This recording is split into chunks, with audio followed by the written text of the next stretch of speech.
What's up, you guys? Okay, we're gonna jump right into this video. I ain't gonna waste no time. I'm gonna put the chapters on here, the timestamps, because I'm trying to help you guys as much as I can. I'm still continuing on with this commission stuff, you guys. So let's hop right in. So this one today is called How to Interview Commission Stylists. You're gonna see me looking down at my notes, so don't pay me no mind. I'm just trying to get this information to you guys quickly. Okay, so let's talk about how to interview commission hairstylists if you have a salon and if you are hiring commission hairstylists. How do you interview them? First, you guys, and I owned a commission salon for several years. I had commission stylists for over 13 years, just to give you a little bit about that. So you guys, the first thing you want to do is advertise. You want to post on social media. You want to get it out there and let the world know, hey, you know, I'm hiring commission hairstylists, da da da. You want to put it on your website. You want to put it on Facebook, Twitter, or X. You want to put it on your Instagram. You want to put it everywhere. Threads, TikTok, every social media. You should have social media, because guess what? It's free. So that's the first thing you want to do. You want to put it out there and advertise, you know, some paid ads and stuff like that too. Just saying, you know, that you are hiring commission hairstylists. And so you guys, in my opinion, you know, I'm just giving you some advice, some of the stuff I did when I was looking to hire commission hairstylists. You want to have an online digital application. Like you can have an online application. I'll drop down below in the description box like some of the things that I used. But you want to use, in my opinion, it's good to have an online digital application. That way, you guys, you can go ahead and have people, you can have it on your website, you can have it on all your social media, and people, you know, candidates, they can go ahead and start applying, and as soon as they apply online, it'll email or text you their application. So you want to schedule an interview if you get a candidate that you think you might be interested in, you know. And you guys, in my opinion, you want to have your first interview be by phone. That's in my opinion, because, you know, when you start trying to bring people in live and in person, you know, you got a whole lot of stuff you want to deal with. So you want to kind of cut through the chase by finding out, you know, you may have somebody come in person and you may not even be interested in them. So in all honesty, to save time for both parties, it's like a win-win if you have people do the first interview be by phone, a phone interview. So you guys, one big thing too that I think is great nowadays is you want to ask them for their social media. You know, in my opinion, that's what I did too. You want to ask for social media, because if you ask people for their social media handles, then you can pretty much find out like what kind of hairstylists they are, what kind of work they do, what kind of tenure they have, what type of experience they have. You can pretty much see a whole portfolio of their work by just looking at their TikTok, Instagram, Facebook, you know, X or whatever, Pinterest, whatever form of social media they have. You want to go ahead and ask to see that. Then you guys, if you see that you're interested in, you may find some candidates that you're interested in, you know, you would want to schedule a group demo day, a group tryout day, audition day, or whatever you like to call it. Demo day, audition day, tryout day, however you decide to term it, or whatever you decide to call it. But the reason I say a group, because a lot of times, you know, what I found in the past when I was hiring, when I had my storefront salon, a lot of times, believe it or not, sometimes hairstylists can't even be on time or would not be on time.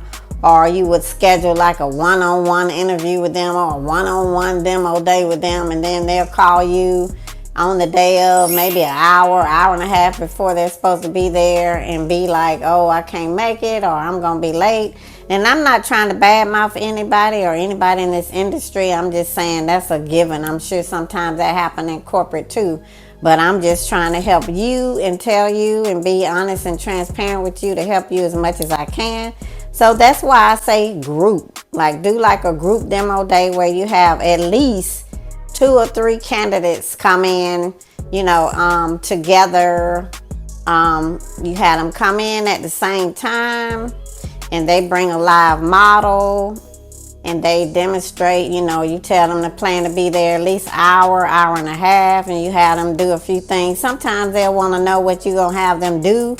And when they would ask me that, I wouldn't tell them, because I feel like if you know what you're doing, then why would I have to tell you what I'm going to be demoing you on or auditioning you on? If you know how to do hair, you know how to do it. If you don't, you don't. So I would kind of have this whole list of things that I want to have them do. And, you know, nowadays everybody's natural. So I would kind of recommend, you know, that they bring a natural hair, a live model. And, you know, they be there. You know, I would have them come in either on a Sunday or Monday. So I would recommend doing at least having 3 candidates there, you know, in case somebody don't show or somebody's late or something like that. Just have them come at the same time. So you guys, just to take a little break from this for a second, just to let you know, I'm looking for people to collaborate with. So if you're a commissioned salon owner, or if you're a salon owner, or if you're a hairstylist who's trying to be on commission, or if it's anything you want to collaborate with me on my channel, you know, drop a comment down below, or you can email me. I'm going to put my email address on the screen. Email me and just let's collab. So continuing on, you guys, so you want to ascertain whether they seem to be an asset or a liability. So once you have done all of these things that I've said, once you have gotten that application, you've done that phone interview, you've looked at their social media, they've came in and did a demo audition with a live model for you.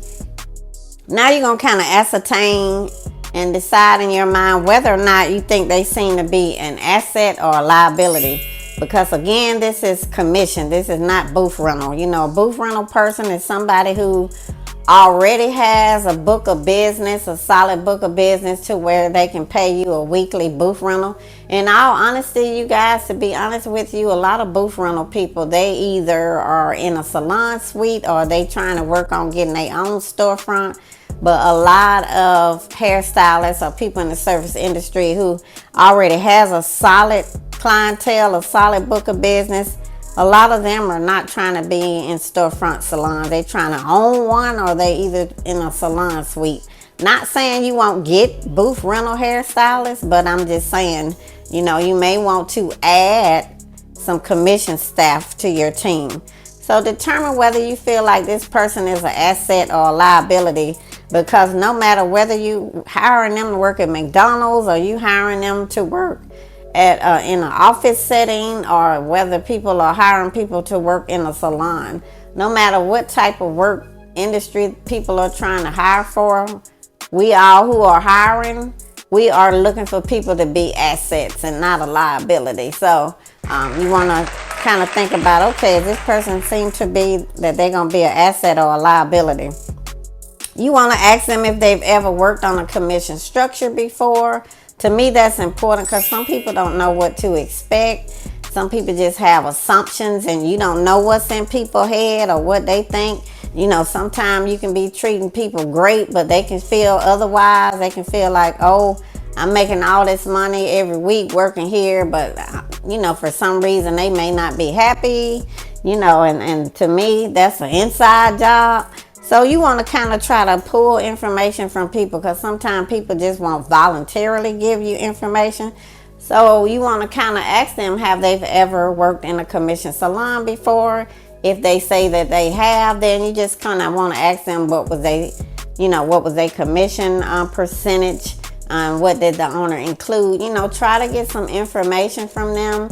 Try to glean information. I mean, it's an interview, so that's your opportunity to kind of inquire. And ask for references, you guys. If somebody's trying to be on commission, that means that they don't have a solid book of business. You're not going to be making a weekly booth rental off of them. So when people come in as a commission hairstylist, you know, or whatever, a massage therapist, a commission nail tech, a commission barber, anybody on commission, when they come in, you as the owner are gonna have to be very, responsible. You are gonna have to help this person. This is somebody who you're gonna be bringing in. They're gonna expect you to help them to build up a business and help them make money. And so, again, we can't read people's minds, but people do have in their mind when they come and work at a salon, especially commission, they feel like you as the owner are going to be responsible for helping them earn money. They're not going to tell you that, but that's going to be how they feel. So they may not do anything to help themselves, but in their head, they're going to be feeling like you as the owner are supposed to provide the clients, provide this, that, and the third. Again, they're not going to tell you that, so you want to that's the purpose of asking them when they worked in a commission salon, what was included, what was their expectations, and that. You want to ask for references because, again, like I just said, you're doing a lot to help these people. So you want to check and see, what type of references they have. Get 3 professional references, 3 personal. You want to do that. Then if it's somebody who you feel like you may want to offer, the position to, then I would recommend, if it's a commission hairstylist, I would recommend that you do a background check. That's just me. I didn't do it when I had my commission salon, but hindsight is 2020. I would definitely recommend, if you're bringing somebody in on commission structure, I would definitely recommend that you do a criminal background check on them. I would just recommend it. I mean, that's just what I would recommend that you do. It's up to you whether you do that or not, but I would do that because, I'm going to drop down below some other videos I put about commission, but I would just do that, when it's on a commission. Because, again, with commission, as the owner, you're taking a risk, you're taking a chance.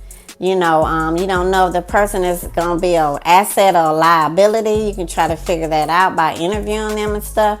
And then also, see if they have any clients of their own that they're going to bring to the salon. You want to inquire as much as you can. And so, yeah, you want to definitely do a criminal background check is what I would recommend. And so, the interview process, if they make it through all of these steps and they okay with doing a background check and all of that, then I would do I would do that background check definitely. And then after the second interview and you decide you want to make them an offer, then I'm gonna go into my next video that I do on commission. I'm gonna talk about commission structure, what different kind of commission structures there are, what can you offer, stylists as a salon owner as far as commission, what would you include, that different stuff. I'm gonna be transparent and tell you about what I included, what I expected from my stylist. I'm gonna be very transparent. So on my next video, I'm gonna talk about that, I'm also going to talk about agreements, signed agreements, no compete agreements. What are those? So look for my next video where I'm going to kind of go deeper into this. In the meantime, you guys, if you have any questions, drop them down below. Anything about the hair industry, anything about owning, anything about working in a salon. And again, I have owned a salon. I had a storefront, brick and mortar, 2 salon suites at the same time. I also worked in other people's salons. I was a stylist I've worked in other people's salons before.